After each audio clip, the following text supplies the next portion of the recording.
बिस्मिल्लाहिर्रहमानिर्रहीम रब्बि इश्रह ली सदरी वयस्सिर ली अमरी वाहलुल उक़दतम मिन लिसानी यफ़क़हू क़ौली। अस्सलाम वालेकुम डियर स्टूडेंट्स, मैं उम्मीद करती हूँ आप सब ठीक होंगे।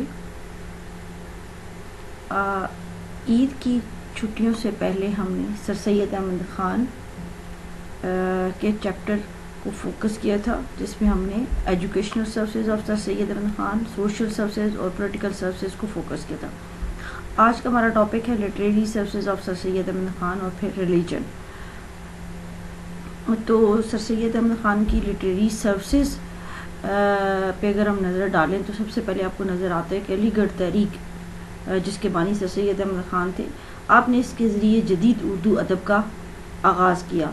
सर सैयद और उनके रफ़क़ाए-कार ने एक आसान तर्ज़ तहरीर राइज किया और अब क्या हुआ कि माफ़ी ज़मीर को आम फहम यानी सादा अल्फाज में अदा किया जाने लगा। आपने फिर मैरी कुतुब का उर्दू में तर्जुमा किया। जैसे लास्ट लेक्चर में जब मैंने आपको बताया एजुकेशनल सर्विसेज में, तो वहाँ मैंने आपको बताया कि 1863 में साइंटिफिक सोसाइटी कायम की गई और इसका मकसद मगरबी अलूम को हिंदुस्तान में रवाज देना था। चुनांचे इस मकसद के असूल के लिए आला पाई की अंग्रेज़ी कुतुब का तर्जुमा उर्दू में किया गया। बहुत थोड़ी मुद्दत के बाद में ही साइंस, हिस्ट्री, इकोनॉमिक्स वगैरह की बहुत सी मुफीद कुतुब को उर्दू के सांचे में डाल दिया गया। सर सैयद अहमद ख़ान ने काफ़ी बुलंद पाया तसानीफ जो है वो पब्लिश की। ये जो सोसाइटी जिसका भी मैंने आपसे जिक्र किया, साइंटिफिक सोसाइटी, उसके ज़ेर तमाम एक रसाला तहज़ीबुल अखलाक भी शाया हुआ। उसकी बदौलत उर्दू ज़ुबान को बहुत फ़रोग़ मिला। अबुल कलाम आज़ाद की राय में इस रसाला के इजरा से मौजूदा उर्दू अदब की तारीख़ का आगाज़ होता है। इस रसाले में उस वक्त के नामवर अदीब, शुअरा और मुसन्निफ़ीन ने अपनी बुलंद पाया नगारशात को शामिल किया। इसमें मौलाना शिबली नवानी, मौलाना अली और मौलवी नज़ीर अहमद ख़ास तौर पर काबिल ज़िक्र हैं। अब हम सर सैयद अहमद ख़ान की उन तसानीफ़ का ज़िक्र करते हैं जो ख़ास तौर पर मशहूर हैं।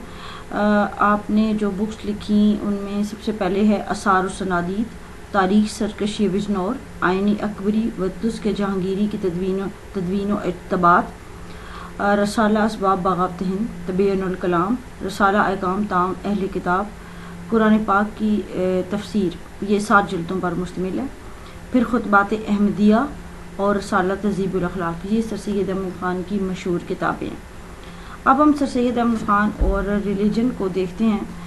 तो सर सैयद अहमद ख़ान की मजहबी खिदमत में सबसे पहले यह है कि आपने कुरान पाक की 7 जिल्दें लिखी, तफसीर लिखी, उसकी 7 जिल्दें हैं। इसमें उन्होंने ये बात साबित करने की कोशिश की कि इस्लामी तालीमात हर लिहाज से जदीद साइंटिफिक नज़रियात के ऊपर से मुताबिकत रखती हैं और इस्लाम अक़ल और साइंस के ऐन मुताबिक है। फिर आपने रसाला अहकाम ताम अहले किताब लिखा। उसमें भी आपने ये साबित किया कि मुसलमानों के लिए ईसाइयों के हाथ का ज़बी जायज़ है, इसलिए कि दोनों कौमों के दरमियान समाजी तल्लुकात कायम हो सकते हैं। क्योंकि बारहा तरीक़े अलीगढ़ की जो खिदमत में उसमें देखते हैं कि सर सैयद अहमद ख़ान अंग्रेज़ों और मुसलमानों के दरमियान मफाहमत की फ़ज़ा कायम करना चाहते थे, इसलिए उन्होंने इस बात के ऊपर ज़ोर दिया। फिर आपने इन कुतुब के अलावा रसाला तहज़ीबुल अखलाक में भी मज़हब के बाज़ पहलुओं पर रोशनी डाली। एक आर्टिकल में उन्होंने लिखा कि जिहाद को दिफाई जंग करार दिया। सर सैयद अहमद ख़ान ने फिर खुतबात अहमदिया लिखी, जो आपने विलियम एवर की किताब लाइफ ऑफ मोहम्मद के जवाब में लिखी, जिसने नबी पाक सल्लल्लाहु अलैहि वसल्लम की ज़ात पर काफ़ी एतराज़ात किए थे। आपने खुतबात अहमदिया में इन सब का मुदल्लल और तसल्ली बख्श जवाब दिया और ये रसूल अकरम सल्लल्लाहु अलैहि वसल्लम ख़ातमुन नबीयीन की हयात तय्यबा पर एक जामे और मुस्तनद किताब तस्वुर होती है।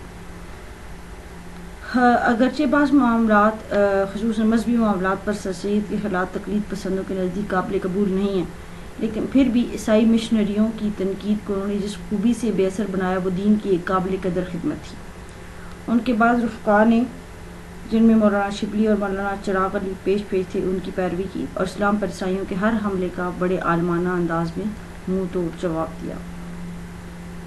सर सैयद अहमद ख़ान ने 40 साल तक बरसगीर में मुसलमानों की माशरती, सकाफ़ती और सियासी ज़िंदगी के रूए रवां के तौर पर जदोजहद की। انہوں نے برصغیر کے مسلمانوں کا مستقبل سنوارنے کے لیے انتھک کوششیں کی اور ایک پسماندہ مایوس قوم میں ایک ایسی روح پھونکی کہ وہ ایک زندہ قوم بن گئی. ان کی علی گڑھ تحریک نے اس سلسلے میں بڑا اہم کردار ادا کیا.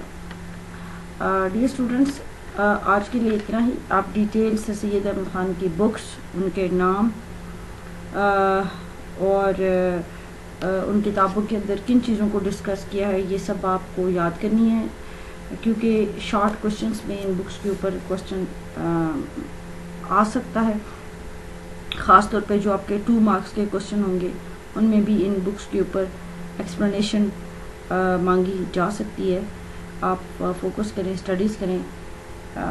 Cap praying for you, for yourself and Pakistan. Thank you. اللہ حافظ.